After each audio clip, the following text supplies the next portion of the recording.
पूर्णमदः पूर्णमिदं पूर्णात् पूर्णमुदच्यते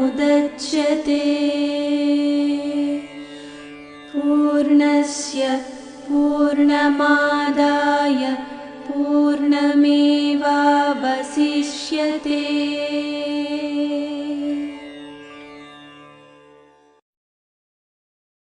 व्यासाय विष्णुरूपाय व्यासरूपाय विष्णवे नमो वै ब्रह्मनिधये वासिष्ठाय नमो नमः। नमो नमः नमो नमः। ఈరోజు శ్రీమద్ భగవద్గీత 6వ అధ్యాయం ఆత్మ సంయమ యోగం. అనాశ్రిత కర్మఫలం కార్యం కర్మ కరోతి యః స సన్యాసీ చ యోగి చ న నిరగ్నిర్న చ క్రియాః.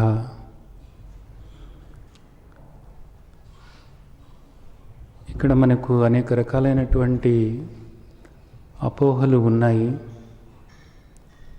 ప్రత్యేకించి సన్యాసము అన్నా యోగము అన్నా ఎవరి అభిప్రాయాలు వాళ్ళకు ఉన్నాయి. కానీ మనకు శ్రీమద్ భగవద్గీత చూసినట్లయితే సన్యాసం అనుకున్నప్పుడు సర్వకర్మాణి మనసా సన్యాస్యాస్తే అనే 5వ అధ్యాయంలోనే మనకు చెప్పడం జరిగింది. సన్యాసం అంటే బాహ్యమైనటువంటి సన్యాసం కాదు, మనస్సులో సన్యసించాలి అనేటటువంటిది చెప్తున్నారు. అలాగే సన్యాసము అన్నప్పుడు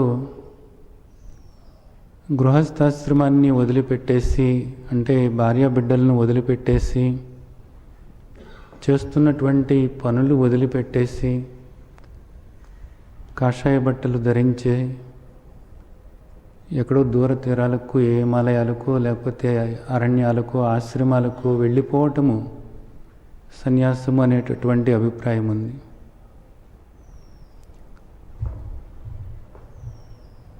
అలాగే యోగము అనుకున్నప్పుడు చేసే పనులన్నీ మానేసేసి కళ్ళు మూసుకొని కూర్చుని ఉండటమే యోగము. అంటే ధారణ ధ్యాన సమాధులే యోగము అనేటటువంటిది కూడా చాలామంది చెప్తూ ఉంటారు. అలాగే పతంజలి మహర్షి చెప్పినటువంటి అష్టాంగ యోగము ఏదైతే ఉందో, యమ నియమ ఆసన ప్రాణాయామ ప్రత్యాహార ఈ 8 కలిపి యోగం అని చాలామంది చెబుతూ ఉంటారు. యోగం అంటే ఈ 8 ఆచరిస్తూ ఉండటము. వీటిలో కూడా ప్రత్యేకంగా ధారణ ధ్యాన సమాధి, ఈ సమాధి స్థితిలో కూర్చుని ఉండటము యోగము అనేటటువంటిది కూడా మన చుట్టూతో అనేక మంది చెప్తూ ఉంటారు. ఈ విధంగా సన్యాసము అన్నా యోగము అన్నా ఇక్కడ అనేక మందికి అనేక రకాలైనటువంటి అభిప్రాయాలు ఉన్నాయి. కానీ మనకు ప్రామాణికమైనటువంటి శాస్త్రం, మహర్షులు మనకు అందించినటువంటి ఉపనిషత్తులలో కానీ, లేదా ఉపనిషత్తుల యొక్క సారమైనటువంటి శ్రీమద్ భగవద్గీతలో కానీ ఏం చెబుతున్నారు అంటే, అనాశ్రిత కర్మఫలం కార్యం కర్మ కరోతి యః అని చెప్తున్నారు. అనాశ్రిత కర్మఫలం అని ఇదే సన్యాసము అని చెప్తున్నారు. అంటే కర్మఫలాన్ని నువ్వు ఆశ్రయించవద్దు అని చెప్తున్నారు. కర్మఫలాన్ని ఆశ్రయించకుండా ఏ విధంగా ఉండటము అనేటటువంటిది మనం చూసినట్లయితే మనకు గడిచినటువంటి 5 అధ్యాయాల్లో మనకు మన తండ్రి చెప్పినటువంటి విషయాలన్నీ ఒక్కసారి మనం వెనక్కు వెళ్ళి గుర్తు చేసుకున్నట్లయితే మన తండ్రి మనకు ప్రత్యేకించి 5వ అధ్యాయంలో ఏం చెప్తున్నారు? కర్మ చేసేటప్పుడు ఆ కర్మ చేస్తున్నటువంటిది ఈ దేహము అని గుర్తించు. నీవు కర్మ చేసేటటువంటి వాడివి కాదు. కర్మతోనూ కర్మ ఫలంతోనూ నీకు ఏ విధంగానూ కూడా సంబంధం లేదు. అలా కర్మతోనూ కర్మఫలంతోనూ కూడా ఏ విధంగానూ సంబంధం లేనటువంటి ఆత్మస్వరూపానివి నీవు అనేటటువంటిది మనకు 5వ అధ్యాయంలో ఎంతో స్పష్టంగా చెప్పడం జరిగింది. నైవ కించిత్ కరోమితి యుక్తో మన్యత తత్వవిత్ పశ్యన్ శృణ్వన్ స్వర్శన్ జిగ్రన్ అచ్చన్ గచ్చన్ స్వపన్ శ్వాసన్ ప్రలపన్ విసృజన్ గృహణన్ నిమిషన్ అపి ఇంద్రియాణి ఇంద్రియార్థేషు వర్తంతి. ఆ ఇంద్రియాలు వాటి పని అవి చేసుకుంటున్నాయి. నైవ కించిత్ కరోమితి, నేను ఏది చేసేవాణ్ణి కాదు. నేను కేవలము ఆత్మస్వరూపాన్ని. ఇది ప్రతి క్షణము కూడా ఆ విధమైనటువంటి దృష్టి ఏర్పరచుకోవాలి అనేది మనకు మన తండ్రి చెప్పటం జరిగింది. అంటే ఏమిటి దీని అర్థం? నీవు కర్మ చేసేటటువంటి వాడివి కానే కాదు. నైవ కుర్వన్ నా కారయన్, నువ్వు చేసేవాడివి కాదు, చేయించేవాడివి కాదు. నీవు కేవలము ఆత్మస్వరూపమై ఉన్నావు. నీవు నిరాకార స్వరూపమై ఉన్నావు. ఈ సత్యం ఏదైతే ఉందో దీన్ని నీవు అవగాహన చేసుకున్నావు. ఇప్పటికే గడిచినటువంటి 4-5 అధ్యాయాల్లోనూ కూడా నువ్వు చక్కగా అవగాహన చేసుకున్నావు. నువ్వు దేహం కాదు. ఈ విషయం మన తండ్రి మనకు 2వ అధ్యాయంలోనే స్పష్టంగా చెప్పారు. అంతవంత ఇమే దేహ నిత్యస్యోక్త శరీరణ అనాశినో అప్రమేయస్య తస్మాత్ యుద్ధస్వ భారత. ఈ దేహం అంతమైపోయేటటువంటిదే. నీవు నిత్యుడవై ఉన్నావు. ఈ దేహం అశాశ్వతమైనటువంటిది, అంతమైపోయేటటువంటిది. కానీ ఆత్మస్వరూపమైనటువంటి నీవు శాశ్వతమై ఉన్నావు అని మనకు స్పష్టంగా చెప్పడం జరిగింది. అలాగే నీవు కర్తవు కాదు, భోక్తవు కాదు. ఈ కర్మఫలాలతో నీకే సంబంధము లేదు అనేటటువంటిది కూడా ఎంతో స్పష్టంగా మన తండ్రి మనకు 2వ అధ్యాయంలోనే తెలియచేయటం జరిగింది. ఇది కేవలము వినటమే కాదు, ఆ విధంగా లోపల బుద్ధిలో స్థిరపరచుకుంటూ మనం వచ్చాము ఇక్కడి వరకు కూడా. ఇప్పుడు అదే దృష్టి ఏర్పరచుకుని మనం ఉన్నప్పుడు అనాశ్రిత కర్మఫలం ఇది మనకు తేలిగ్గానే ఆచరణలోకి వస్తుంది. ఇక్కడ మనమేం కష్టపడాల్సిన పని ఏం లేదు నిజానికి. ఎందుకని? నేను ఏ కర్మ చేయటం లేదు. నేను యథార్థమైన నేను, ఈ దేహం కాదు. యథార్థమైనటువంటి ఆత్మస్వరూపమైనటువంటి నేను, సచ్చిదానంద స్వరూపమైనటువంటి నేను ఏ కర్మ కూడా చేసేటటువంటి వాడిని కానే కాదు. కర్మ చేయనప్పుడు ఈ కర్మఫలంతో నాకేం సంబంధం? ఇంకా నిజానికి ఆ కర్మఫలంతో నాకు ఏ విధంగానూ కూడా ఏ సంబంధము కూడా లేనే లేదు. ఇది లోపల స్థిరపరచుకుని ఉన్నట్లయితే ఇక్కడ శ్రీమద్ భగవద్గీతలో ఏమంటున్నారు? అనాశ్రిత కర్మఫలం కార్యం కర్మ కరోతి యః.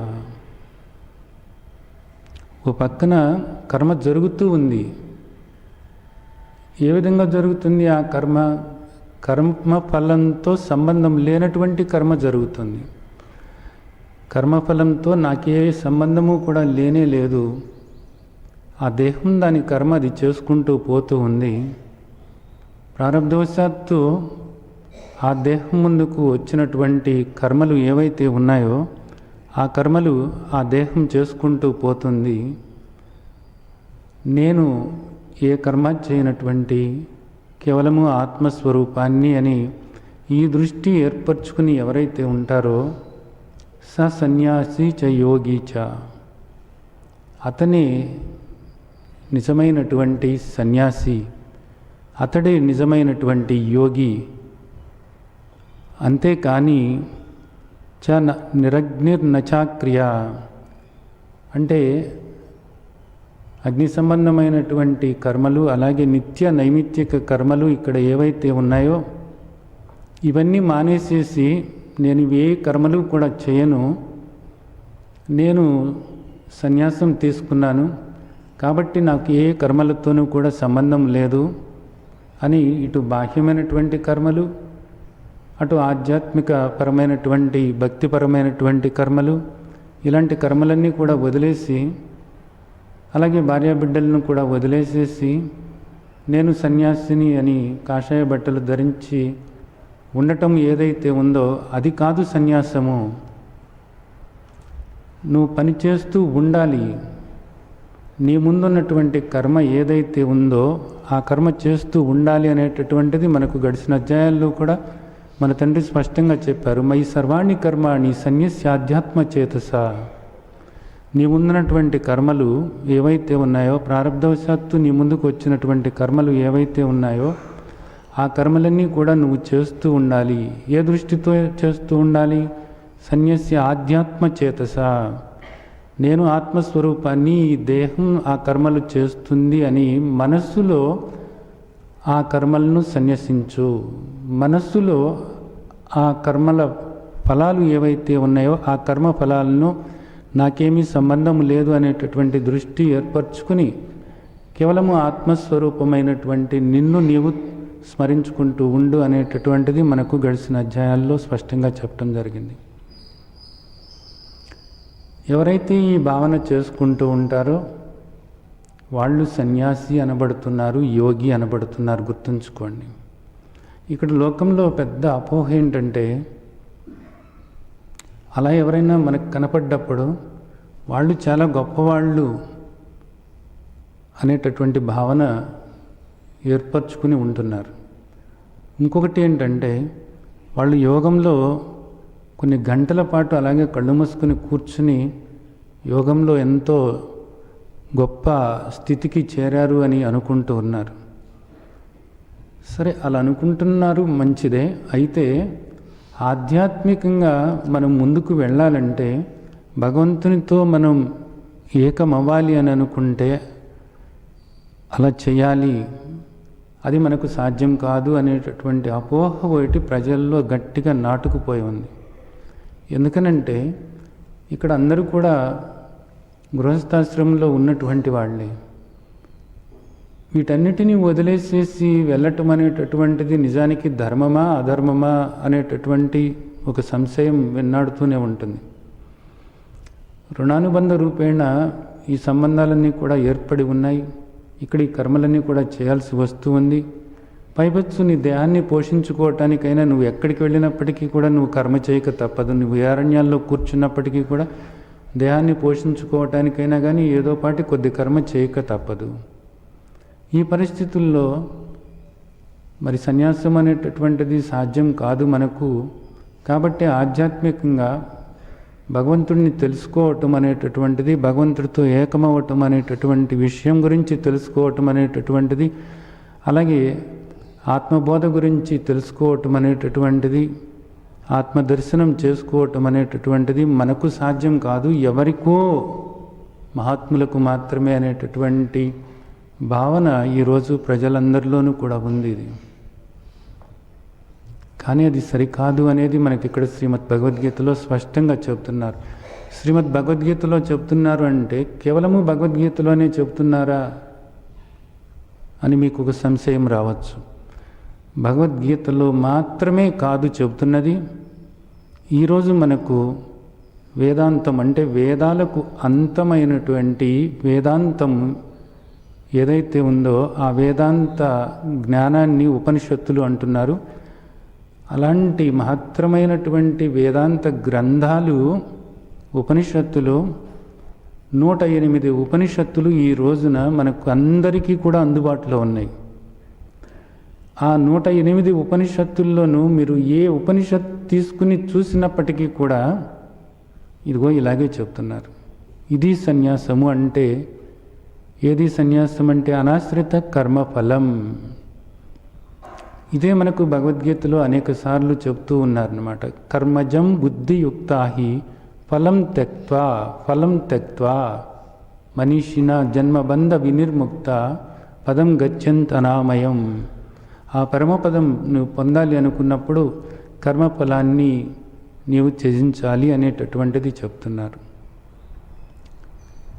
కాస్త దృష్టి ఏర్పరచుకొని శ్రీమద్ భగవద్గీతలోను అనేక ఉపనిషత్తుల్లోనూ చెప్పినటువంటి విషయాల్ని మనం పదే పదే గుర్తు చేసుకుంటూ, నేను కేవలము ఆత్మస్వరూపమై ఉన్నాను, నేను ఈ దేహం కాదు, ఈ దేహం క్షీణించిపోయేదే, మరణించేటటువంటిదే, నేను నిత్యుడనై ఉన్నాను, నేను నిత్య సర్వగత స్థాణు అచల సనాతన అవ్యక్త అచింత్య అవికార ఆత్మస్వరూపాన్ని, ఆనంద స్వరూపాన్ని, సచ్చిదానంద స్వరూపాన్ని నేను కర్తను కాదు, భోక్తను కాదు అని ఆ విధంగా నిన్ను నీవు స్మరించుకుంటూ, అలాంటి నిన్ను నీవు చూసుకుంటూ, నాకు ఈ కర్మలతో సంబంధం ఏమి లేదు, ఈ కర్మఫలాలతో నాకే సంబంధము లేదు అని నీవు భావన చేసుకుంటూ ఉన్నట్లయితే నీవే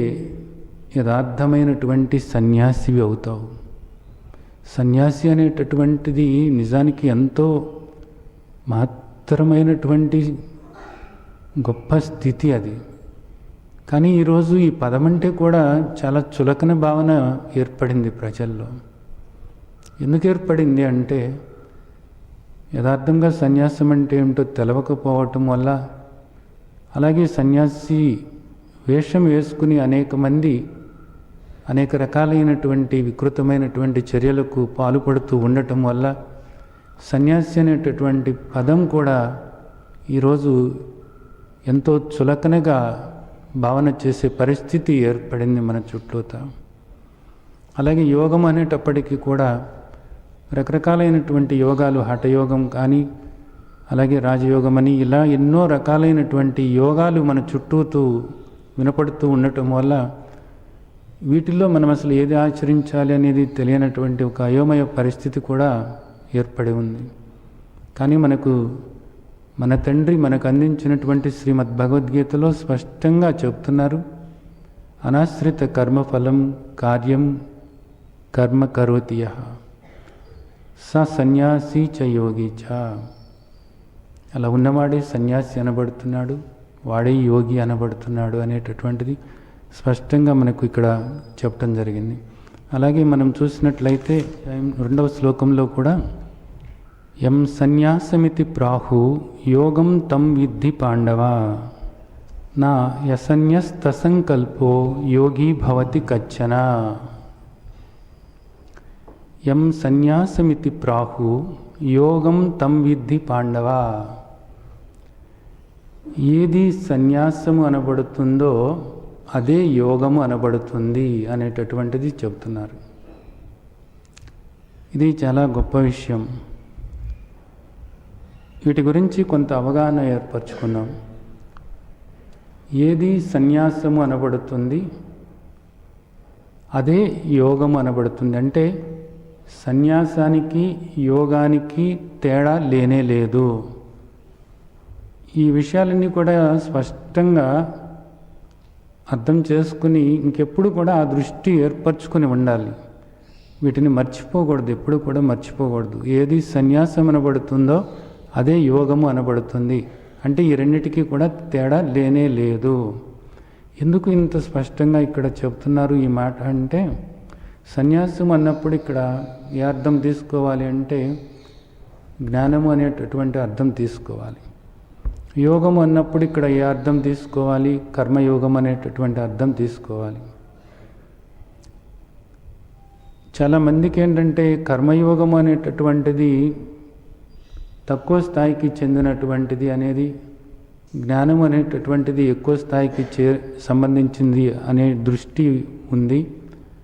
అలాగే కర్మయోగం అనేటటువంటిది కేవలము జ్ఞానయోగానికి యోగ్యత కల్పించేటటువంటిది మాత్రమే, అంతేకాని అది మోక్షానికి దారి తీయదు అనేటటువంటిది కూడా మనకు పెద్దలు చెప్తూ ఉన్నారు. అది ఒక రకంగా యథార్థమే కూడా. కర్మయోగము ఆచరించినప్పుడు ఆ కర్మయోగం వల్ల మనిషి తనలో ఉన్నటువంటి ఈర్ష్య, అసూయ, ద్వేషము, కోపము, కపటము, శత్రుత్వము ఇలాంటి మాలిన్యము ఏదైతే ఉందో ఆ మాలిన్యాన్ని పోగొట్టుకోవటానికి వీలవుతుంది. అలాగే ఒక ఏకనిష్ట ఏర్పరచుకోవటానికి వీలవుతుంది. తనలో ఉన్నటువంటి దోషాలు పోగొట్టుకోవటానికి వీలవుతుంది. ఇదంతా కూడా జ్ఞానయోగంలోకి వెళ్ళటానికి కావలసినటువంటి ఒక యోగ్యత ఏర్పడుతుంది అనేటటువంటిది యథార్థమే. అయితే కేవలము ఆ తరువాత కర్మయోగం మానేయటమా అంటే, మనం ఇంతకుముందు భగవద్గీతలో చెప్పుకున్నాం, కర్మయోగం మానేయటం అనేటటువంటిది కాదు. ఆ కర్మయోగం అనేటటువంటిది, కర్మ అనేటటువంటిది జ్ఞాన దృష్టితో చేయటము జరుగుతుంది. ఆ విధంగా రెండూ కూడా ఒక నాణ్యానికి బొమ్మ, బొరుస లాంటివి. ఆ రెంటిని కూడా వేరు చేయటం అనేది కుదరదు అనేది కూడా మనం చెప్పుకున్నాం.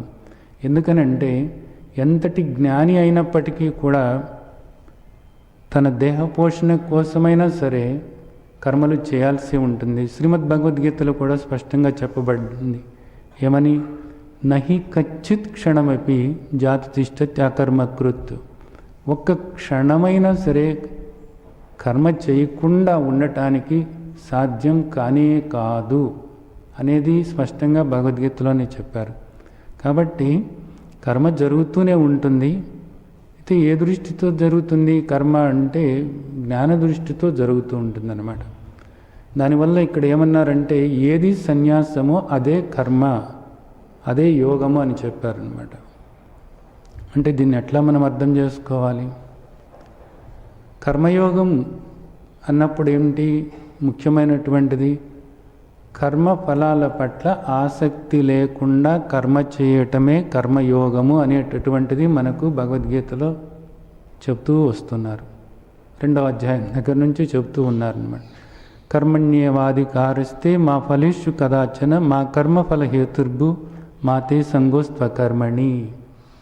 కర్మ చేయటం వరకే నీకు అధికారం ఉంది, కానీ కర్మఫలానికి నీవు హేతువు కావద్దు అనేటటువంటిది స్పష్టంగా మన తండ్రి మనకు చెప్పడం జరిగింది. అలాగే నువ్వు కర్మఫలాల్ని ఆశించవద్దు అనేటటువంటిది కూడా మనకు స్పష్టంగా గడిచిన అధ్యాయాల్లో మన తండ్రి చెప్తూ ఉన్నారు. ఏ విధంగా అనేటటువంటిది స్పష్టంగా మనకు 5వ అధ్యాయంలో అర్థమైంది. ఏ విధంగా? కర్మ సన్యాస యోగంలో స్పష్టంగా చెప్పారు. చేయని నిన్ను నీవు స్మరించుకుంటూ ఇంద్రియాణి ఇంద్రియార్థేషు వర్తంతి. ఈ ఇంద్రియాలు వాటి పని అవి చేసుకుంటున్నాయి. ఈ దేహం వాటి పని అది చేసుకుంటుంది. ఈ దేహం దాని పని అది చేసుకుంటుంది. నైవ కించిత్ కరోమితి. నేను ఏది చేసేవాడిని కాదు. ఇది కర్మయోగము, ఇది కర్మ సన్యాస యోగము. కర్మ ఈ విధంగా చేసినట్లయితే కర్మజం బుద్ధియుక్తాహి ఫలం త్యక్వా మనీషిన జన్మబంధ వినిర్ముక్త పదం గచ్చంతనామయం. ఆ పరమపదాన్ని పొందుతావు.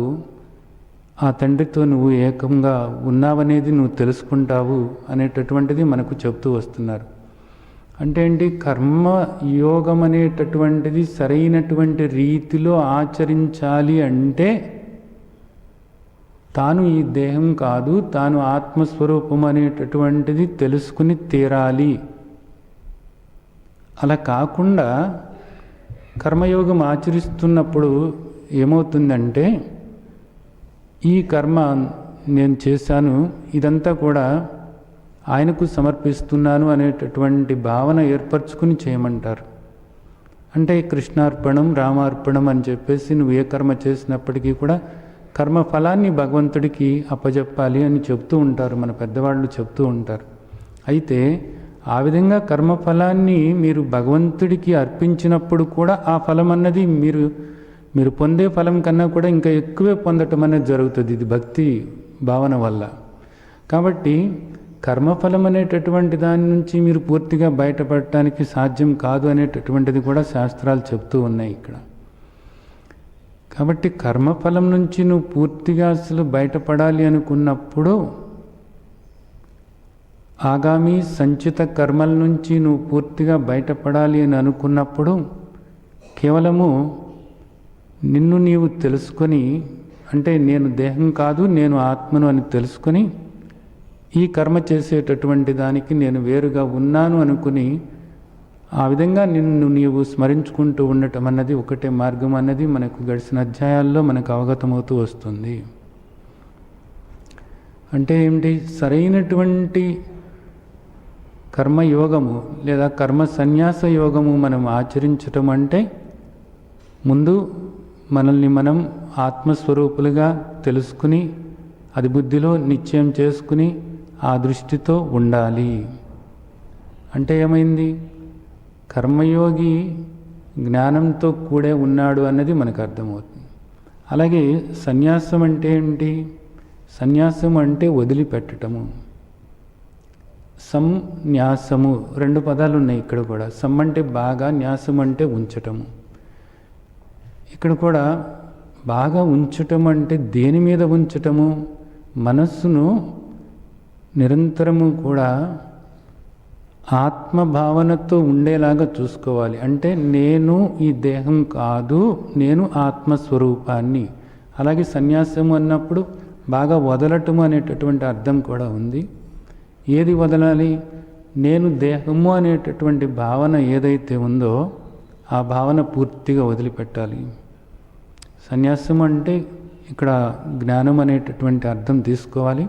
జ్ఞానం అంటే నేను దేహం కాదు, నేను కేవలము ఆత్మస్వరూపాన్ని అని ఆత్మస్వరూపమైనటువంటి నీ మీద నీ దృష్టి ఉండేలాగా నిరంతరము చేసుకుంటూ ఉండటమే సన్యాసము. కర్మయోగము అంటే కర్మ ఫలాలతో నాకే సంబంధము లేదు, నేను ఆత్మస్వరూపాన్ని అని నిశ్చయం చేసుకుని ఈ దేహం కర్మలు చేస్తుంటే నేను సాక్షిని, నేను ద్రష్టను అనే భావనతో ఉండటము. ఇప్పుడు మనకేమైంది? రెండు కూడా ఒక్కటే అయినాయి. ఈ రెండు కూడా వేరు కాదు, ఇది ఒక్కటే అనేటటువంటిది మనకు తెలుస్తుంది. ఇది యథార్థమైనటువంటి సన్యాసం, ఇది యథార్థమైనటువంటి యోగం. ఇది అర్థం చేసుకోండి. వీటికి భిన్నమైనవి మీకు సరైనటువంటి గమ్యం చేరటానికి మిమ్మల్ని మీరు తెలుసుకుని మీరు ఎంతటి వారో ఎట్టివారో అలాంటి మిమ్మల్ని మీరు తెలుసుకోవటానికి, మీరుగా ఉండటానికి సాధ్యమయ్యేటటువంటివి కాదు అన్నది మనకు శాస్త్రాలు స్పష్టంగా చెబుతున్నటువంటి విషయం. అలాగే తర్వాత కూడా మనకేం చెబుతున్నారు? నా అసన్యస్తసంకల్పో యోగి భవతి కచ్చన. అసంకల్ప అంటే సంకల్పాలు చేయటం అనేటటువంటిది మానివేసినప్పుడు మాత్రమే యోగి కాగలడు అనేటటువంటిది చెబుతున్నారు అన్నమాట. సంకల్ప త్యాగము చేసినవాడు మాత్రమే యోగి కాగలడు అనేటటువంటిది చెప్తున్నారు. ఇది మళ్ళా అర్థం చేసుకోవాల్సినటువంటి ముఖ్యమైనటువంటి విషయం. ఇక్కడ మీరు చూడండి, ఏ పూజ చేసినప్పటికీ కూడా సంకల్పం చెప్పుకోండి అంటారు. సంకల్పం చెప్పుకోండి అంటే దాని అర్థం ఏమిటి? మీరు ఏ కోరికతో అయితే పూజ చేస్తున్నారో ఆ కోరిక నెరవేరాలి అనేటటువంటి భావనతో అదే దృష్టి ఏర్పరచుకుని, ఇదిగో నేను తండ్రి ఈ కోరికతో నేను ఈ కర్మ చేస్తున్నాను, ఇదిగో మీ పూజ చేస్తున్నాను, కాబట్టి నా కోరిక ఫలించేలాగా చేయండి తండ్రి అని కోరుకుంటూ ఉంటారన్నమాట. ఆ విధంగా కోరుకోవటం ఏదైతే ఉందో దాన్ని సంకల్పము అంటారు. అంటే ఒక ఆలోచన అదే ధ్యాసతో చేస్తూ ఉన్నట్లయితే అది సంకల్పము అనబడుతుంది. ఆలోచన మారుతూ ఉన్నట్లయితే అది వికల్పము అనబడుతుంది. సంకల్పము అంటే ఏదో ఒక కోరిక, ఆ కోరిక గురించే ఆలోచించుకుంటూ ఆ కోరిక నెరవేరాలి అనేటటువంటి భావనతోనే నువ్వు ఆ పూజలు కానీ, ఆ నోములు కానీ, ఆ దీక్షలు కానీ, ఆ యజ్ఞాలు కానీ అవన్నీ కూడా నువ్వు చేసుకుంటూ పోతూ ఉన్నట్లయితే ఏమవుతుంది? ఆ ఫలితం అన్నది నీవు పొందాల్సిన అవసరం ఏర్పడుతుంది. నువ్వు చేసేటటువంటి ప్రతి కర్మకు కూడా ఫలితం అన్నది వచ్చి తీరుతుంది. ఇది నియమం. ఇక్కడ సృష్టిలో భగవంతుడు ఏర్పరిచినటువంటి ఒక నియతి అంటారు దీన్ని. నువ్వు ఏ కర్మ చేసినప్పటికీ కూడా ఆ కర్మ యొక్క ఫలితాన్ని నీవు తప్పకుండా పొంది తీరాలి. సరే, ఇప్పుడు నువ్వు ఒక సంకల్పంతో ఒక పని నీవు మొదలు పెడుతున్నావు. సంకల్పం అన్నప్పుడు ఇక్కడ ఏంటి? ఈ ఫలం నేను పొందాలి అనేటటువంటి సంకల్పం.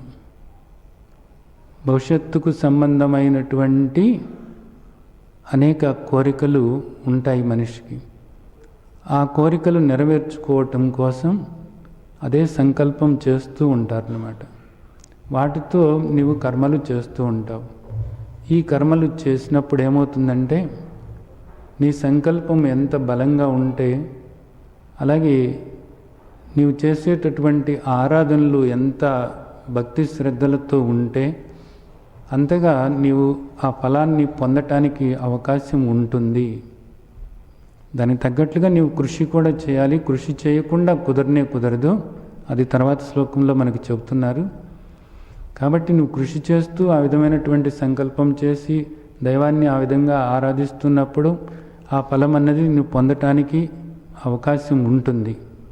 అయితే ఇక్కడ వచ్చిన చిక్కు ఏమిటంటే, ఆ ఫలము అనేటటువంటిది నీవు ఎప్పుడు పొందాలి, ఎలాంటిది పొందాలి, ఎక్కడ పొందాలి అనేటటువంటిది నీ చేతిలో లేనేలేదు.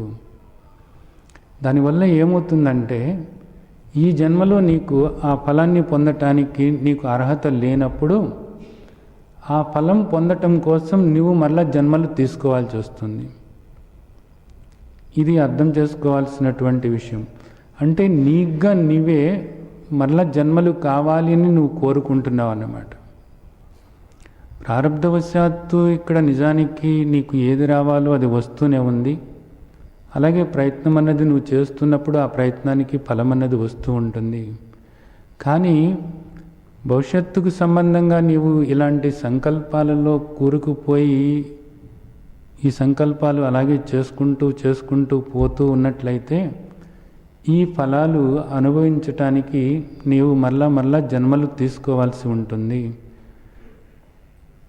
మనకి శ్రీమద్ భగవద్గీత చెబుతుంది ఏమని? జన్మ అంటేనే దుఃఖానికి ఆలయం అంట. జన్మ అంటేనే, మళ్ళీ పుట్టుక అంటేనే, నువ్వు పుడుతున్నావు అంటేనే దుఃఖానికి జన్మ అనేటటువంటిది ఆలయం లాంటిది అని చెప్తున్నారు అనమాట. అంటే ఇక్కడ అంతా కూడా దుఃఖమే తప్ప నిజానికి మరి ఏమీ లేదు. అలాంటి దుఃఖాన్ని నీవు మరలా కోరుకుంటున్నావు అని అర్థం చేసుకోవాల్సి ఉంటుంది. కాబట్టి నీ ముందున్నటువంటి పని ఏదైతే ఉందో దాన్ని నువ్వు చేసుకుంటూ వెళ్ళు. ఏ ఫలితం వస్తే ఆ ఫలితాన్ని స్వీకరించు అనేటటువంటిది మనకు శ్రీమద్ భగవద్గీతలో స్పష్టంగానే చెబుతున్నారు. ఆ విధంగా చేసుకుంటూ వెళ్ళినప్పుడు నీవు సన్యాసి అనబడతావు, యోగి అనబడతావు.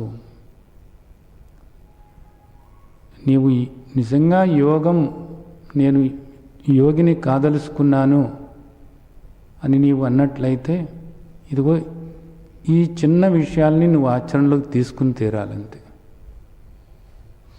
అంతేగాని యోగా చేస్తున్నాను, నేను ధ్యానం చేస్తున్నాను, నేను గొప్ప యోగిగా మారాలనుకున్నాను అని ఊరికే అనుకుంటే ఆ యోగాల వల్ల, ఆ ధ్యానాల వల్ల అయ్యేటటువంటిది ఏమీ కూడా లేదు.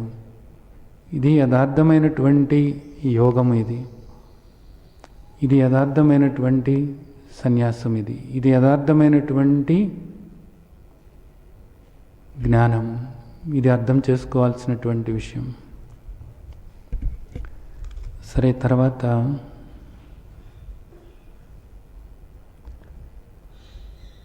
అరురుక్షోర్మునేర్యోగం కర్మ కారణముచ్యతే, యోగారూఢస్య తస్యైవ శమః కారణముచ్యతే.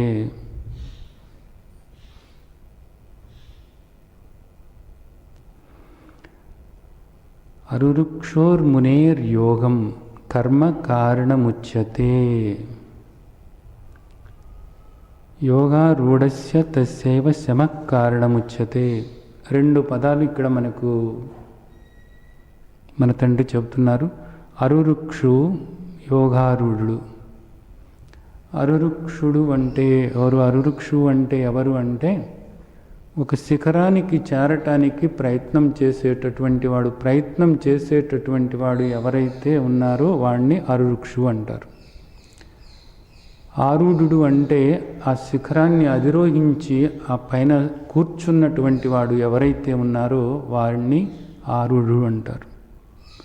అరురుక్షు అంటే ఆ శిఖరం పైకి చేరటానికి ప్రయత్నం చేసేవాడు. ఆ ప్రయత్నం వల్ల శిఖరాగ్రానికి చేరి వాడు స్థిమితంగా కూర్చున్నట్లయితే వాడు ఆరూఢుడు అనబడుతున్నాడు. ఇక్కడ అరురుక్షోర్ మునేర్ యోగము అంటున్నారు. ఇక్కడ ఈ మాటకు యోగం అనేటటువంటి మాటకు అర్థం ఏంటంటే ఇక్కడ ధ్యాన యోగం అని తీసుకోవాలి మనం. ఆత్మ సంయమ యోగం, ధ్యాన యోగం. ధ్యాన యోగం అనేటటువంటి శిఖరాగ్రానికి నువ్వు చేరాలి అనుకున్నప్పుడు, ధ్యాన యోగం యొక్క శిఖరాగ్రానికి నువ్వు చేరాలి అని అనుకున్నప్పుడు దానికి ఏది కావాలట? కర్మ కారణముచ్యతే. కర్మ కావాలి. ఎలాంటి కర్మ కావాలి? కర్మ సన్యాస యోగంలో చెప్పినటువంటి కర్మ మనకు కావాలి. కర్మయోగం కావాలి. ఏది కర్మయోగం? నైవ కించిత్ కరోమితి యుక్తో మన్యేత తత్వవిత్. నేను కాదు చేస్తున్నటువంటిది, ఈ ఇంద్రియాణి ఇంద్రియాదేషు వర్తంతే. ఈ ఇంద్రియాలు వాటి పని అవి చేసుకుంటూ పోతున్నాయి. నేను కేవలము ద్రష్టనై ఉన్నాను. నేను కేవలము సాక్షి చైతన్య స్వరూపమై ఉన్నాను. నేను కేవలము ఆత్మస్వరూపమై ఉన్నాను అని ఆ దృష్టి ఏర్పరచుకుని నీవు అలాంటి నిన్ను నువ్వు స్మరించుకుంటూ, అలాంటి నిన్ను నువ్వు గమనించుకోవటానికి ప్రయత్నం చేస్తూ నీవు కర్మ చేసినట్లయితే ఆ కర్మ దేనికి ఉపయోగపడుతుందట? నిన్ను అరురుక్షుగా మారుస్తుంది. ఆ కర్మ చేయటం వల్ల నువ్వు ఎక్కడికి చేరుతావు? ఆ శిఖరం పైకి చేరుతావు అన్నమాట. ఇక్కడ అరురుక్షోర్ మునేర్ యోగం అన్నాడు. అరురుక్షు అన్న మాట ఒకటి, ముని అన్న మాట ఒకటి, యోగం అన్న మాట, 3 మాటలు ఉన్నాయి అక్కడ. ముని అంటే ఎవరు? మననం చేసేటటువంటి వాడు. ఏది మననం చేయాలి? తాను ఆత్మస్వరూపము అని ఆత్మస్వరూపంగా తన లక్షణాలను తాను మననం చేసుకుంటూ ఉండాలి. ఎవరినో కాదు, దేన్నో కాదు. ఎవరినో కాదు, దేన్నో కాదు మననం చేయాల్సినటువంటిది ఆత్మగా తన లక్షణాలు ఏవైతే ఉన్నాయో ఆ లక్షణాలను నిరంతరము కూడా మననం చేసుకుంటూ కర్మ చేయాలి. ఏ విధంగా చేయాలి? కర్మఫలంతో సంబంధం లేనటువంటి కర్మ చేయాలి. కర్మతో సంబంధం లేనటువంటి విధంగా పని చేస్తూ ఉండాలి. కర్మతో నాకే సంబంధం లేదు అని మనస్సులో అనుకుంటూ మనసా సన్యస్య, మనస్సులో సన్యసించాలి. కర్మలను సన్యసించుతున్నాము, కర్మఫలాలను సన్యసించుతున్నాము. ఎక్కడ? మనస్సులో. ఓ పక్కనేమో దేహమేమో కర్మ చేస్తుంది. రేపు దేహానికి ఆ కర్మఫలం కూడా రావచ్చేమో, అయినా నాకే సంబంధము లేదు, ఆత్మగా నాకే సంబంధము లేదు అని మననం చేసుకుంటూ ఉండాలి. ఆ విధంగా ఎవరైతే ప్రయత్నం చేస్తూ ఉంటారో వాళ్ళని ఏమంటారు? అరురుక్షు అంటారు. ఇలా ప్రయత్నం చేసుకుంటూ ఉన్నట్లయితే చేయగా నెమ్మదిగా అది అప్రయత్నంగా మారిపోయి ఏమవుతాడు? ఆరూఢుడు అవుతాడు అన్నమాట. యోగారూఢుడు, యోగంలో స్థిరపడతాడు. ఏ యోగము? ధ్యాన యోగంలో. అంటే ఏమిటి? నిరంతరము కూడా ధ్యానమే అతనిలో జరుగుతూ ఉంటుందన్నమాట. కూర్చుని చేసేది కానే కాదు అసలు ధ్యానము అంటే. శ్రీమద్ భగవద్గీత ఉపనిషత్తులు మనం చూసినట్లయితే కేవలము కూర్చుని చేసేటటువంటిదే కాదు ధ్యానం అంటే. కూర్చుని కూడా చేయాలి. నేను గత వారం మాట్లాడాను. కానీ నిరంతరము కూడా జరుగుతూ ఉండాలన్నమాట. మనకి కర్మ సన్యాస యోగంలో ఇందాక నేను మాట్లాడాను. పశ్యన్ శృణ్వన్ స్పర్శన్ జిగ్రన్ హస్యన్ గచ్చన్ స్వపన్ శ్వాసన్ ప్రలపన్ విసృజన్ గృహణన్ నిమిషన్ అపి ప్రతి పనిలోనూ కూడా ధ్యానం జరుగుతూ ఉండాలి. ధ్యానం అంటే ఏంటి? ఇక్కడ మననం జరుగుతూ ఉండాలి. ఏది మననం చేసుకుంటూ ఉండాలి? నిన్ను నీవు స్మరించుకుంటూ, నీ చింతనలో నీవు ఉంటూ, నీ ధ్యానంలో నీవు ఉంటూ, నీ లక్షణాలను గుర్తు చేసుకుంటూ, అలాంటి నిన్ను నీవు చూసుకోవటానికి ప్రయత్నం చేస్తూ ఉండటం ఏదైతే ఉందో అది మననము అనబడుతుంది. సరే, ఈ విధంగా చేస్తూ ఉన్నట్లయితే ప్రయత్నం చివరికి ఏ విధంగా మారుతుందంటే అప్రయత్నంగా నీవుగా ఉండటానికి వీలవుతూ ఉంటుంది. అంటే ఏమిటి? ఒక స్థాయికి నువ్వు వస్తావు అన్నమాట. వచ్చి ఆరుడు అంటే ఆ శిఖరాన్ని చేరావు, పైకి చేరావు. చేరిన తర్వాత ఇంకా అక్కడ నువ్వు కూర్చుని ఉండటానికి కుదురుతుందా అంటే కుదరదు. ఎందుకని శ్రీమద్ భగవద్గీత మనకు ఒక శ్లోకంలో చెప్పారు. ఏమనంటే, ఈ దేహం రాలిపోయే క్షణం వరకు కూడా కామక్రోధాల యొక్క వేగాన్ని నీవు అరికట్టుకోవాల్సి ఉంటుంది అనేది మనకు శ్రీమద్ భగవద్గీతలో చెప్పారు. ఈ దేహం రాలిపోయే క్షణం వరకు కూడా నువ్వు ప్రయత్నం చేస్తూ ఉండాలి. దేనికి ప్రయత్నం చేస్తూ ఉండాలి? కామక్రోధాల యొక్క వేగము ఏదైతే ఉందో ఆ వేగాన్ని అరికట్టడానికి నువ్వు ప్రయత్నం చేసినప్పుడే నీ జన్మ సార్థకం చేసుకోగలవు అని చెబుతున్నారంటే ఏ క్షణంలోనైనా సరే, ఎంత జ్ఞాని అయినప్పటికీ కూడా ఏ క్షణంలోనైనా సరే మాయలో పడటానికి అవకాశం ఉంటుంది. మాయలో పడటం అంటే రాగద్వేషాల పాలవుతూ ఉంటాడు.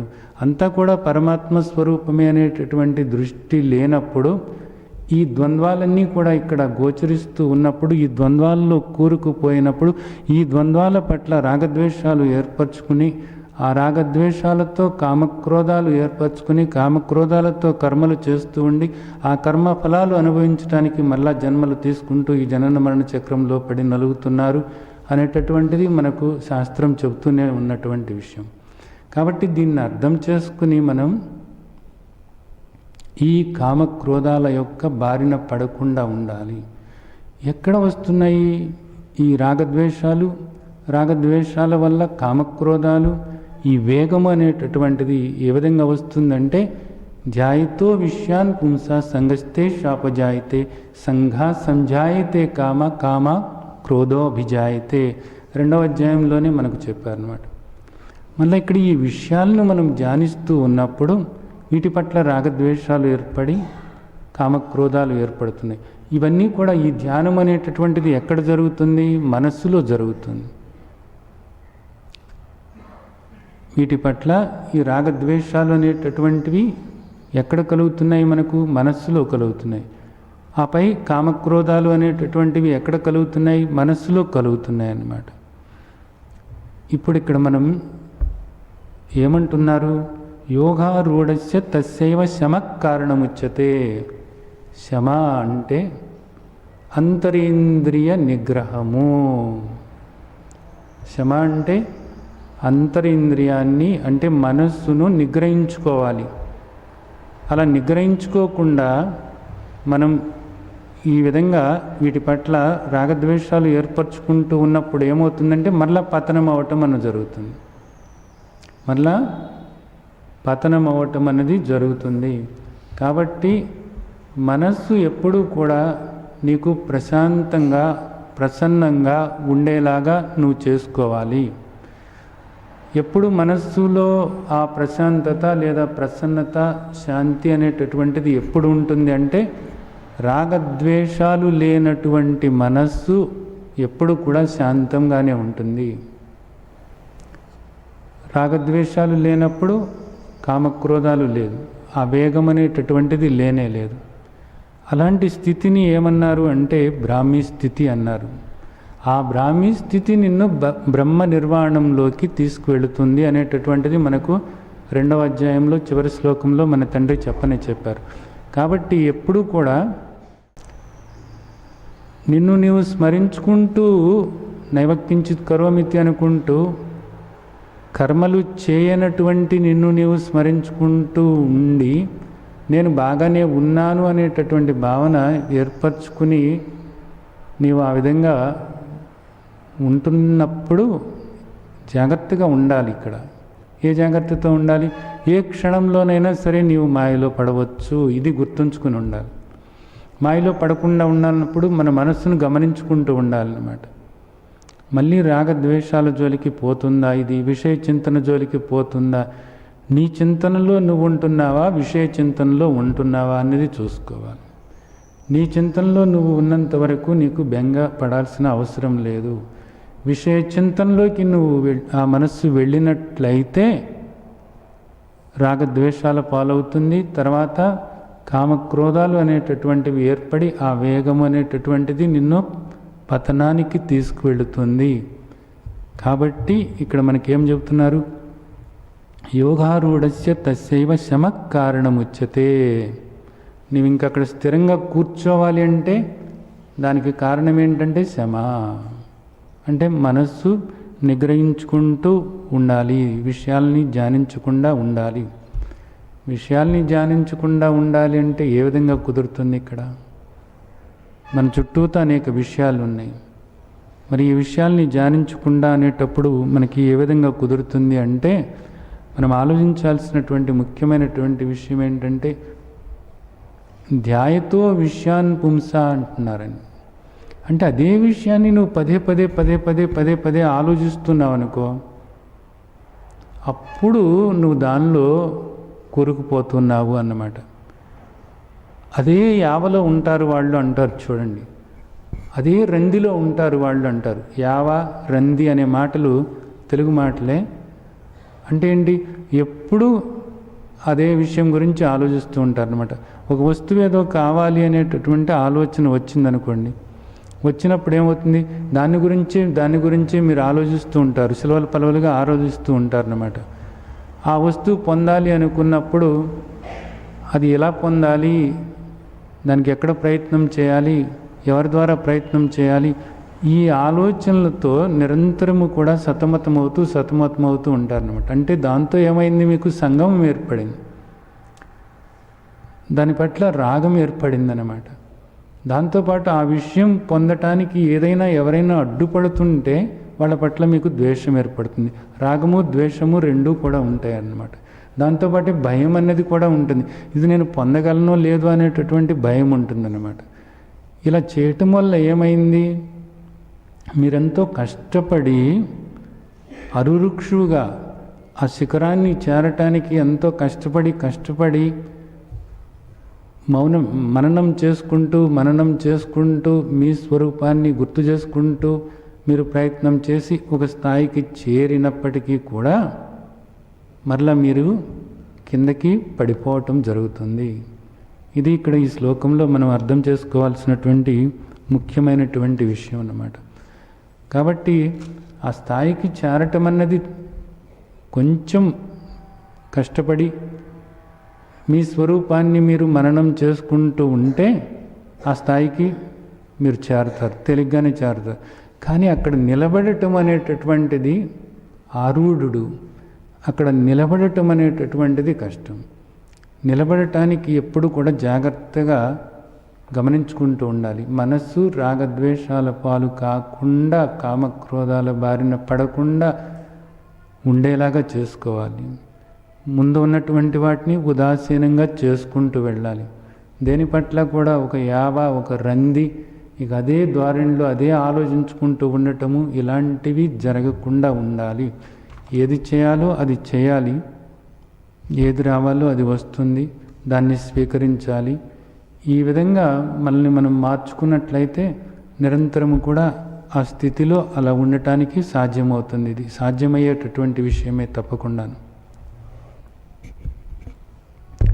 సరే, ఇప్పుడు తర్వాత శ్లోకంలో కూడా ఇదే విషయాన్ని చెబుతున్నారు. ఇంకా యదాహినేంద్రియార్థేషు నా కర్మస్వనుషజ్యతే సర్వసంకల్ప సన్యాసి యోగారూఢస్తదోచ్యతే. ఇక్కడ ఒక రెండు విషయాలు చెబుతున్నారు. యదా హి నేంద్రియార్థేషు నా కర్మ అనుషజ్యతే. ఇంద్రియ విషయాలు ఏవైతే ఉన్నాయో ఆ ఇంద్రియ విషయాల పట్ల, అలాగే వాటికి సంబంధమైనటువంటి కర్మల పట్ల నా అనుషజ్యతే, వాటిల్లో నీవు కూరుకుపోవద్దు, వాటి పట్ల అత్యంత ఆసక్తి ఏర్పరచుకోకుండా ఉండాలి అనేది చెప్తున్నారు.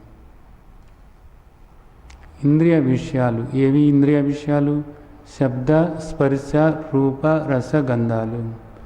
ఈ ఇంద్రియ విషయాల పట్ల నీకు ఆసక్తి ఎక్కువ అవుతున్న కొద్దీ కూడా ఆత్మభావనకు నీవు దూరం అవుతావు.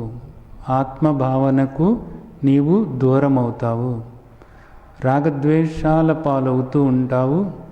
ఆ తర్వాత కామక్రోధాలలో నీవు కూరుకుపోతూ ఉంటావు. ఇది గుర్తుంచుకోవాల్సిన విషయం. అంటే ఇప్పుడు మనం వాటిని గురించి ఆలోచించవద్దా అంటే, మరలా చెప్తున్నాను నేను, ఆలోచించు. అయితే నీవు పదే పదే పదే పదే అదే ఆలోచిస్తూ ఉన్నప్పుడు ఏమవుతుందంటే నీకు బాధ కలుగుతూ ఉంటుంది, భయం వేస్తూ ఉంటుంది, ఆందోళన కలుగుతూ ఉంటుంది, అశాంతి కలుగుతూ ఉంటుంది. అంటే అప్పుడు నీకు రాగం ఏర్పడింది అన్నమాట అర్థం. నీకు ఆ విషయం పట్ల రాగం ఏర్పడింది. రాగంతో పాటే పక్కనే నీడలాగా ద్వేషం అన్నది కూడా ఉంటుంది. దాంతోపాటే భయం అన్నది కూడా ఉంటుంది. అలజడి, ఆందోళన, అశాంతి, బాధ, భయము, దుఃఖము, ఆవేదన, అసంతృప్తి, అసహనము అన్నీ కూడా చుట్టాల్లాగా ఉదాని తర్వాత ఒకటి ఉదాని తర్వాత ఒకటి వస్తుంది. ఎప్పుడు మొదలవుతుంది ఇది? నువ్వు ఒకే విషయాన్ని పదే పదే పదే పదే ధ్యానిస్తూ ఉన్నట్లయితే, అది నాకు కావాలి, ఇది బాగుంది, ఇది బాగుంది అని ఏ వస్తువునైనా సరే నువ్వు తీసుకుని ఇది బాగుంది, చక్కగా ఉంది, మా ఇంట్లో పెట్టుకుంటే బాగుంటుంది, నున్నగా ఉంటుంది, చక్కటి రంగులో ఉంది, ఇది చక్కగా మా టేబుల్ మీద పెట్టుకుంటే బాగుంటుంది అని ఒక వస్తువుని తీసి నువ్వు పదే పదే ఆలోచిస్తున్నావు అంటే దాని పట్ల రాగం ఏర్పడుతుంది. దావిపోయేటటువంటి ఒక కుక్క పిల్ల నువ్వు చూసి, అరే దీని తోక బాగుంది, దాని తోక మీద తెల్లటి రంగు కూడా ఉంది, చెవులు భలేగా కదుపుతుంది, చిన్నది చక్కగా భలే నడుస్తుంది, గుణగుణమని నడుస్తుంది, అలా ఎగిరెగిరి గొంతేస్తుంది అని 4-5 సార్లు దాని గురించి నువ్వు ఆలోచించుకుంటే దాని పట్ల నీకు రాగం ఏర్పడుతుంది. సరే, కుక్కపిల్ల ఒకటి వచ్చింది, నీ చేతిలో 2 బిస్కెట్ ముక్కలు ఉంటే దానికి అయ్యి వేసేసి నువ్వు మర్చిపో. అంతేగాని దాని గురించి ధ్యానించడం మొదలుపెట్టావా, దాంతో నీకు బంధం ఏర్పడింది. రేపొద్దుట కర్మకాలక ఆ కుక్కపిల్ల కనుక ఏ లారీ కింద పడి చచ్చిపోతే ఆ రోజంతా కూడా నీకు నిద్ర పట్టదు, అన్నం తినబుద్ధి అయ్యదు. ఎందుకని? దాంతో నువ్వు ఆ బంధం ఏర్పరచుకున్నావు కాబట్టి. అలా దాని గురించి ఆలోచించకుండా ఒక జీవి నీ ఇంటి ముందుకు వచ్చింది, వీలైతే ఒక గుప్పిడి అన్నం పెట్టు, లేదా 2 బిస్కెట్లు వేయి, అది తింటుంది, పోతుంది, అంతే. ఈ విధంగా నువ్వు చేసినట్లయితే దాంతో నీకు ఏ బంధం ఉండదు. బంధం ఎప్పుడైతే ఏర్పడుతుందో దాని వెనకాలే నీడలాగా నీకు బాధ అన్నది తప్పదు. అది మనుషుల విషయంలో కావచ్చు, జంతువుల విషయంలో కావచ్చు, అలాగే వస్తువుల విషయంలో కావచ్చు, ఏ విషయంలోనైనా సరే నీవు దాంతో బంధం ఏర్పరచుకుంటే ఆ బంధం అనేటటువంటిది ఎప్పుడైనా సరే నీకు బాధ కలిగించి తీరుతుంది. గుర్తుంచుకోవాల్సిన విషయం ఇది. ఇక్కడ ఏమంటున్నారు?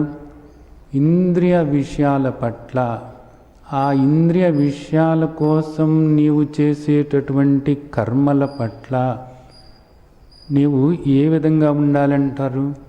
నా అనుషజ్యతే, వాటితో నీవు సంగమం ఏర్పరచుకోవద్దు అనేది చెప్తున్నారు. వాటితో నీవు సంగమం ఏర్పరచుకోవద్దు, బంధం ఏర్పరచుకోవద్దు, వాటిలో నువ్వు కూరుకుపోవద్దు, వాటి పట్ల నీవు ఆసక్తి ఏర్పరచుకోవద్దు.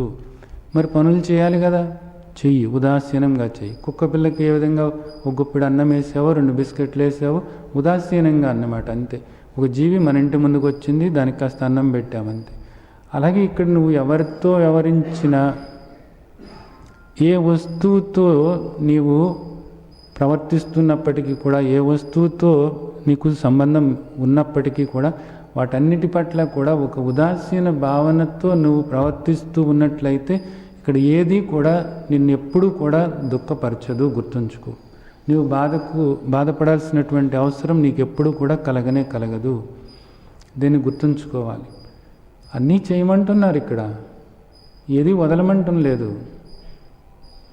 బంధం ఏర్పరచుకోకుండా హాయిగా బ్రతకమంటున్నారు. చూడండి భగవద్గీత. చాలామంది ఏమంటారు భగవద్గీత అనేటప్పటికి అది సన్యాసుల కోసమండి అంటారు. ఏ సన్యాసులను దృష్టిలో పెట్టుకుని మాట్లాడుతున్నారు వీళ్ళందరూ? చేసే పనులన్నీ వదిలేసిపోయేటటువంటి వాళ్ళ గురించి మాట్లాడుతున్నారు. భగవద్గీత ఏమన్నా అలా మాట్లాడిందా చెప్పండి? భగవద్గీత అలా మాట్లాడలేదు. భగవద్గీత అంతా కూడా ఏం చెప్తుంది? నీవు దుఃఖపడకుండా ఉండటానికి నీ ఆలోచనలు, నీ అభిప్రాయాలు ఎలా ఉండాలి అనేది చెప్తుంది అంతే. ఇక్కడ నువ్వు సుఖంగా శాంతిగా ఉండాలి అన్నప్పుడు, నువ్వు సుఖంగా శాంతిగా ఉండాలి అన్నప్పుడు నీ ఆలోచనలు ఏ విధంగా ఉండాలి అంతే. భగవద్గీత మొత్తం కూడా ఇదే చెప్తుంది అంతే. ఎందుకని? అసలు నువ్వు దుఃఖపడేవాడివి కాదు. లేనిపోయిన ఆలోచనలు చేసుకుని, అనవసరమైన ఆలోచనలు చేసుకుని, అనవసరమైనటువంటి అభిప్రాయాలు ఏర్పరచుకుని వాటి వల్ల నువ్వు దుఃఖపడుతున్నావు. వాటిని నువ్వు మార్చుకో అన్నదే భగవద్గీత అంతా కూడా చెప్తుంది మనకి. 18 అధ్యాయంలో దాని సారం ఏమిటంటే ఇదే. సరే, అయితే ఈ విధంగా ఉండాలి అంటే ఏ విధంగా ఉండాలట?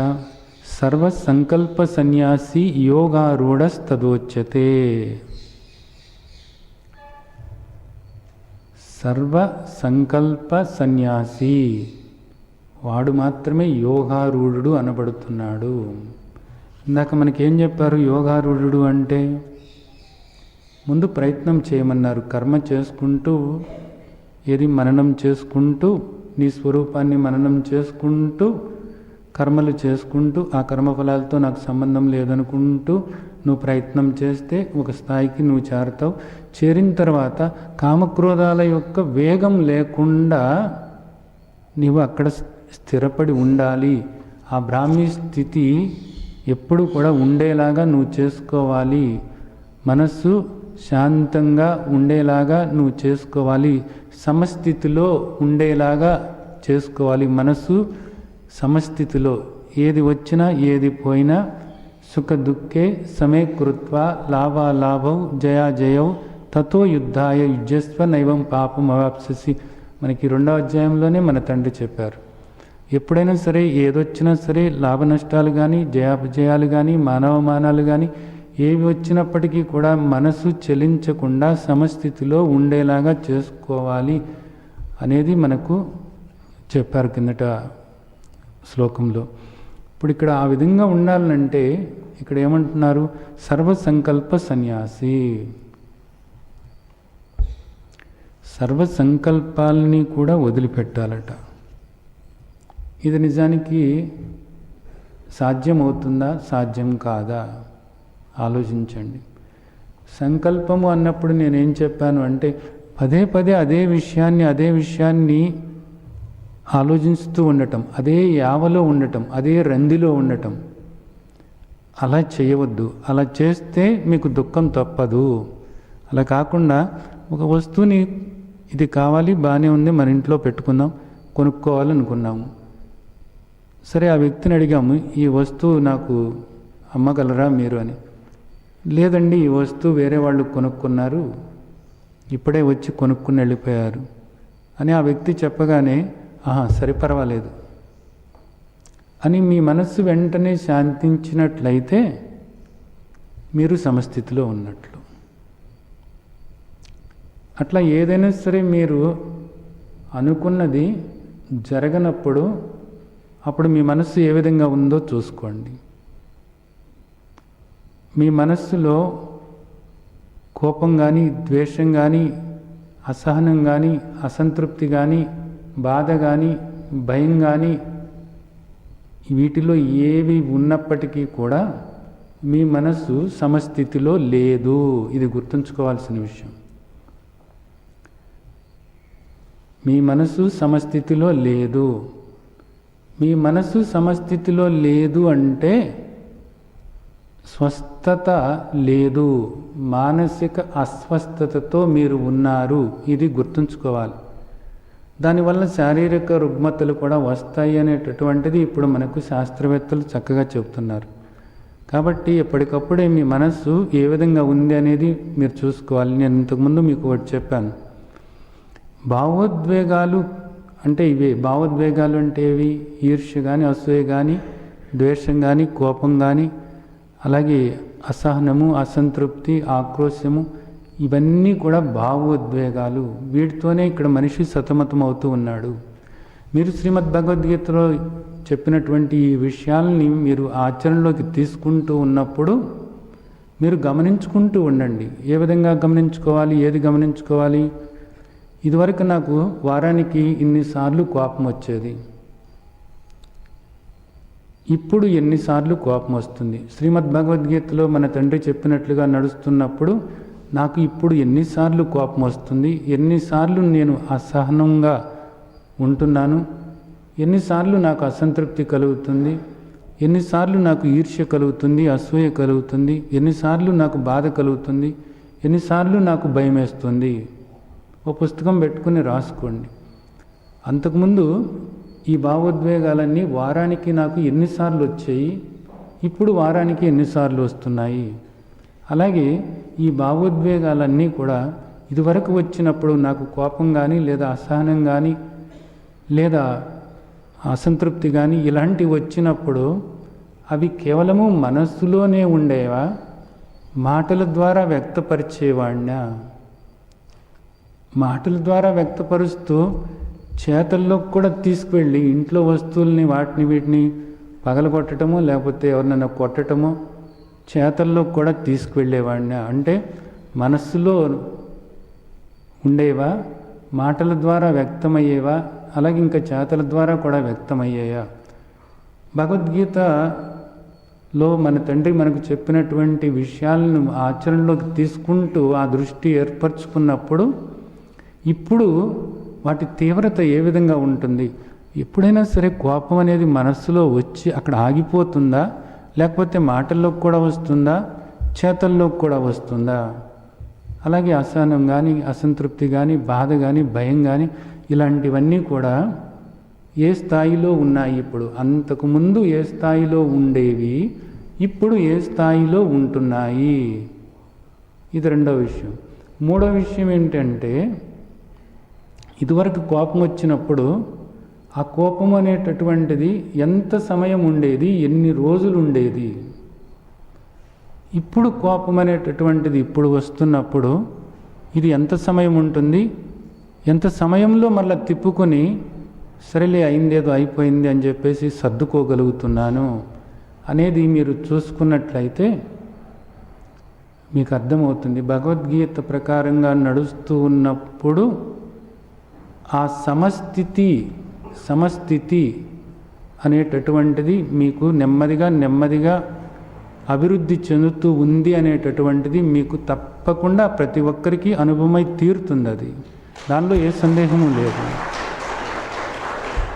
శ్రీమద్ భగవద్గీత మనకు గడిచిన అధ్యాయాల్లో ఏమని చెప్తుంది? సమత్వం యోగ ఉచ్యతే అని చెప్తుంది. ఈ సమత్వమే యోగము అని చెప్పబడుతుంది. ఇప్పుడు యోగం అని రకరకాల క్రియలు చేస్తూ ఉన్నారు, రకరకాల విన్యాసాలు చేస్తూ ఉన్నారు. కానీ మనకు తండ్రి ఏం చెప్తున్నారో తెలుసా? సమత్వం యోగ ఉచ్యతే. నీ మనసు ఎప్పుడు కూడా సమస్థితిలో ఉండటమే యోగము అనబడుతుంది అనేటటువంటిది మనకు చెప్తున్నారు. కాబట్టి ఆ మెంటల్ బ్యాలెన్స్ అనేటటువంటిది, మానసిక స్వస్థత అనేటటువంటిది చాలా అవసరము. ఇది గుర్తుంచుకోవాల్సినటువంటి విషయం. ఇక్కడ కూడా ఒకటి అర్థం చేసుకోవాల్సిన విషయం ఏంటంటే, భగవద్గీత ఎప్పుడో ముసలివాళ్ళ కోసం అంటారు. ఈ రోజున ఈ బ్యాలెన్స్ లేకపోవటం వల్ల మనం చూస్తున్నాము అనేక మంది పిల్లలు చిన్న విషయాలకు కోపం తెచ్చుకుంటున్నారు, ఒకరి పట్ల ఒకరు ద్వేషం పెంచుకుంటున్నారు. దాంతో ఏమవుతుందంటే అనేక మంది యుక్త వయసులో ఉన్నటువంటి పిల్లలు, అలాగే కొత్తగా పెళ్ళైన వాళ్ళు కూడా విడాకుల దాకా వెళ్ళిపోతున్నారు. అంటే ఇది చాలా ఆశ్చర్యకరమైనటువంటి విషయం. చిన్న చిన్న విషయాలకు కూడా భావోద్వేగాలకు గురై వాళ్ళ నిండు జీవితాలని నిజానికి దుఃఖం పాలు చేసుకుంటున్నారు అనేటటువంటిది మీకు తెలుస్తూనే ఉంది. అలాగే అనేక రకాలైనటువంటి ప్రలోభాలకు గురవుతున్నారు అనేటటువంటిది కూడా మీకు తెలుస్తూనే ఉంది. వీటన్నిటికీ కారణం ఏమిటి? సమత్వం అనేటటువంటిది, బ్యాలెన్స్ చేసుకోవటం అనేటటువంటిది కుదరకపోవటం వల్ల ఏర్పడుతున్నటువంటి అనర్థాలు ఇవన్నీ కూడా. కాబట్టి దీన్ని బట్టి మనకు అర్థమవుతుంది ఏంటి, మన పిల్లలు సమస్థితిలో ఉండాలి అనుకున్నప్పుడు ఏది వచ్చినప్పటికీ కూడా, ఎలాంటిది వచ్చినప్పటికీ కూడా వాళ్ళు కుంగిపోకుండా, ఆత్మహత్యలు చేసుకోకుండా, వాళ్ళు దాన్ని సరైన రీతిలో ఎదుర్కొని ఎప్పుడు కూడా సమస్థితిలో ఉండాలి అనుకున్నప్పుడు శ్రీమద్ భగవద్గీత అనేటటువంటిది తప్పకుండా పిల్లలకు అవగాహన కలిగించాల్సినటువంటిది అనేది తెలుసుకోవాల్సి ఉంది. సరే, ఇక్కడ ఏమంటున్నారు మనకు? ఈ సమత్వము అనేటటువంటిది కావాలి. ఈ సమత్వం అనేటటువంటి గొప్ప సంపద, ఇది మామూలుది కాదు. మీకు బయట ఎన్ని సంపదలు ఉన్నప్పటికీ కూడా ఈ మెంటల్ బ్యాలెన్స్ అనేటటువంటిది లేనప్పుడు, ఈ సమత్వం అనేటటువంటిది లేనప్పుడు, మానసిక ప్రశాంతత అనేది లేనప్పుడు జీవితం నరకం అంటే ఏమిటో వాళ్ళకి అనుభవం అవుతూనే ఉంటుంది. నరకం అంటే ఎక్కడో లేదు, అదే నరకం నిజానికి. మనసు ఎప్పుడు కూడా అల్లకల్లోలంగా అశాంతిగా ఉంటే దానికి మించినటువంటి నరకం ఇక్కడ నిజానికి ఏముంది చెప్పండి? ఎంత సంపద అయినా ఉండవచ్చు, ఎన్ని భోగభాగ్యాలైనా అనుభవిస్తూ ఉండవచ్చు, కానీ అనుభవిస్తున్నప్పుడు కూడా ఆ అనుభవం అనేది కూడా సుఖంగా ఏమి ఉండదు. ఇక్కడ దుఃఖపడుతూనే ఉంటారు, బాధపడుతూనే ఉంటారు. అది కాదు భగవద్గీత మనకు చెబుతున్నటువంటిది. మీరు ఎప్పుడు కూడా శాంతిగా, సంతోషంగా, సంతృప్తిగా ఉండాలి. అలా ఉండాలి అనుకున్నప్పుడు సమస్థితిలో ఉండాలి అనేటటువంటిది మనకు చెప్తున్నారు. ఇలా చేయాలి అనుకున్నప్పుడు సర్వ సంకల్ప సన్యాసి యోగారూఢస్తదుచ్యతే. సర్వ సంకల్ప సన్యాసి, సంకల్పాలు అన్నవి ఏమిటి నిజానికి అని ఆలోచించితే మనకు వచ్చేటటువంటి ఆలోచనలే కోరికలు. కోరికలు ఏ విధంగా వస్తున్నాయి? ఆలోచనల రూపంలోనే వస్తున్నాయి. ఇక్కడ ఒకటి గుర్తుంచుకుంటే మనం ఇది కూడా ఆచరణలోకి తీసుకోగలుగుతాం. ఏ విధంగా ఆచరణలోకి తీసుకోగలుగుతాము? మనస్సులో ఒక విషయం పట్ల ఒక కోరిక ఏర్పడుతూ ఉంటే అది మనస్సుకు సంబంధమైనటువంటిది. ఆ మనస్సుకు కూడా నేను సాక్షిని, నేను ఆత్మస్వరూపాన్ని, నేను పూర్ణ ఆత్మస్వరూపాన్ని, నేను పూర్ణస్వరూపాన్ని, నేను ఆనంద స్వరూపాన్ని. దీనివల్లనూ నేను ఆనందం పొందేవాడిని కాదు, స్వతహాగా నేను ఆనంద స్వరూపాన్ని. దేనివల్లనో నేను సుఖశాంతులు పొందేవాడిని కాదు, స్వయంగా నేను సుఖస్వరూపాన్ని, స్వయంగా నేను శాంతస్వరూపాన్ని అని నీ లక్షణాలు, ఆత్మగా నీ లక్షణాలు ఏవైతే ఉన్నాయో నీ లక్షణాలను నువ్వు స్మరించుకుంటూ ఉన్నప్పుడు ఏమవుతుందంటే వీటి పట్ల నీకు ఆ వ్యామోహం అన్నది తగ్గుతూ ఉంటుంది. ఇదంతా కూడా అనిత్యమైనటువంటిది. వీటి వల్ల వచ్చేటటువంటి సుఖాలన్నీ కూడా అనిత్యమైనటువంటివి. ఏ సుఖము కూడా నీకు సంతృప్తికరంగా ఉండదు. వీటి వల్ల వచ్చే ప్రతి సుఖము కూడా అనిత్యమైనటువంటిది. వీటి వల్ల వచ్చేటటువంటి శాంతి కూడా తాత్కాలికమైనటువంటిది అనేది నీకు తెలుస్తుంది. వీటి వల్ల వచ్చేటటువంటి ఆనందం కూడా అల్పమైనటువంటి, అశాశ్వతమైన ఆనందమే అనేటటువంటిది నీకు తెలుస్తుంది. ఆ విధంగా నువ్వు వాటిని విచారణ చేసినట్లయితే వాటి పట్ల వ్యామోహం అనేది తగ్గుతుంది. క్రమేణా ఆ వ్యామోహం తగ్గినప్పుడు నీవు ఏ విధంగా మారుతావంటే సర్వసంకల్ప సన్యాసి. సన్యాసి అన్న మాటకు భయపడబాకండి. జ్ఞానంతో ఉండటమే సన్యాసం అంటే గుర్తుంచుకోండి. ఈ పదం కొంతమందికి భయమేస్తూ ఉంటుంది. అలా భయపడాల్సిన పదమేం కాదు. ఇది అద్భుతమైనటువంటి, మహత్తరమైనటువంటి పదం. అందరూ సన్యాసులు అవ్వచ్చు. అలా అయితే నిజానికి అందరూ ఆనందంగా ఉంటారు. అంతేగాని సన్యాసం అంటే దుఃఖపడేవాడు లేకపోతే అడుక్కు తినేవాడు కాదు, గుర్తుంచుకోండి. అప్పుడు నీవు యథార్థంగా యోగారూఢవు అనబడతావు అనేది మనకు ఇక్కడ శ్రీమద్ భగవద్గీతలో చెప్తున్నటువంటి విషయం. సరే, అంటే దీన్ని అర్థం చేసుకుని మీరందరూ కూడా ఆత్మస్వరూపంగా మిమ్మల్ని మీరు స్మరించుకుంటూ ఈ దేహం దాని ముందున్న కర్మలు అది చేసుకుంటూ పోతుంది, నేను కేవలము ఆత్మస్వరూపాన్ని అని ఈ కర్మలను సన్యసించి ఆ కర్మ ఫలాల పట్ల ఏ విధమైనటువంటి అపేక్ష లేకుండా ఉదాసీనతతో ఆత్మస్వరూపంగా నాకు ఆ ఫలాలతో సంబంధం లేదు అని ఆ భావన స్థిరపరచుకుంటూ ఉండి మీరుగా ఉండి ఆ ముక్తావస్థలో ఉన్నటువంటి మాధుర్యాన్ని మీరు ఆస్వాదించాలని ఆశిస్తూ ఆ విధంగా మిమ్మల్ని ఆశీర్వదిస్తున్నాను. జై సచ్చిదానంద.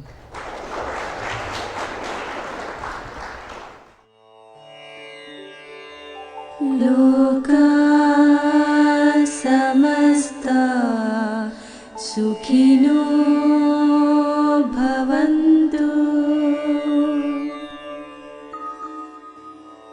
లోకా సమస్తా సుఖినో భవంతు.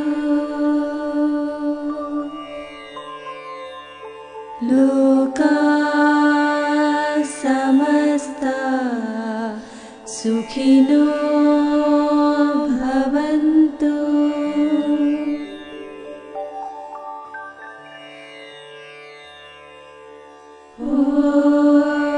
ఓం శాంతి శాంతి శాంతి.